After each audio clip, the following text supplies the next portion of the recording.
Kalamassery HMT ജംഗ്ഷനിൽ ആധുനിക സൗകര്യത്തോടെയുള്ള bus stop നിർമ്മിക്കും.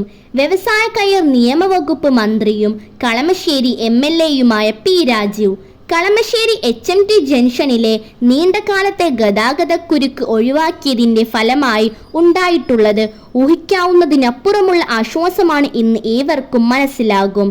നിലവിൽ ആലുവ ഭാഗത്തേക്കുള്ള ബസ് സ്റ്റോപ്പ് ഇപ്പോൾ ഇല്ല. അതിന്റെ ഫലമായി യാത്രക്കാർ അനുഭവിക്കുന്ന ബുദ്ധിമുട്ട് മനസ്സിലാക്കിയാണ് ആലുവ ഭാഗത്തേക്കുള്ള യാത്രക്കാർക്ക് ആധുനിക സൗകര്യത്തിലുള്ള ബസ് സ്റ്റോപ്പ് നിർമ്മിക്കുമെന്ന് മന്ത്രി പറഞ്ഞത്. മാത്രമല്ല, കളമശ്ശേരി ആരോഗ്യ കേന്ദ്രത്തിന് സമീപമുള്ള NAD റോഡിലേക്കുള്ള ബസ് സ്റ്റോപ്പും സമയബന്ധിതമായി നിർമ്മാണം ആരംഭിക്കുമെന്നും പറഞ്ഞു. ഇന്ന് വൈകിട്ട് ഏകദേശം 4:45 മന്ത്രി സ്ഥലം സന്ദർശിക്കുകയും RTO, പോലീസ് ഉദ്യോഗസ്ഥർ, നഗരസഭ PWD ഉദ്യോഗസ്ഥർ എന്നിവരോട് സംഭവ സ്ഥലത്ത് വെച്ച് ചർച്ച നടത്തുകയും ചെയ്തു. കളമശ്ശേരി നഗരസഭയുടെ ഉടമസ്ഥതയിലുള്ള ആരോഗ്യ കേന്ദ്രത്തിന് സമീപമുള്ള സ്ഥലം NAD ബസ് സ്റ്റോപ്പ് നിർമ്മാണത്തിന് വേണ്ടി നടപടി സ്വീകരിക്കാമെന്ന് ജില്ലാ പ്ലാനിംഗ് കമ്മിറ്റി അംഗവും കൗൺസിലറുമായ ശ്രീ ജമാൽ മണക്കാടൻ മന്ത്രിയോട് ചർച്ചയിൽ പറഞ്ഞു.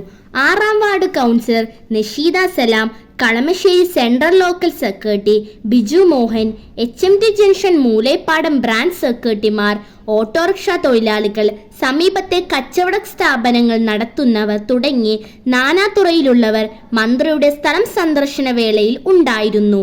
നിലവിൽ 5 ബസ് സ്റ്റോപ്പുകളാണ് നിർമ്മിക്കുവാൻ ഉദ്ദേശിക്കുന്നത്. HMT junction, NAD, Rajagiri, Chackolas, Edappally, toll എന്നിവിടങ്ങളിലായിട്ടാണ് പുതിയ ആധുനിക സൗകര്യങ്ങളുള്ള ബസ് സ്റ്റോപ്പുകൾ നിലവിൽ വരുന്നത്. മുഴുവൻ പ്രദേശങ്ങളും സന്ദർശിച്ചിട്ടാണ് മന്ത്രി P. രാജീവ് തീരുമാനം പ്രഖ്യാപിച്ചത്.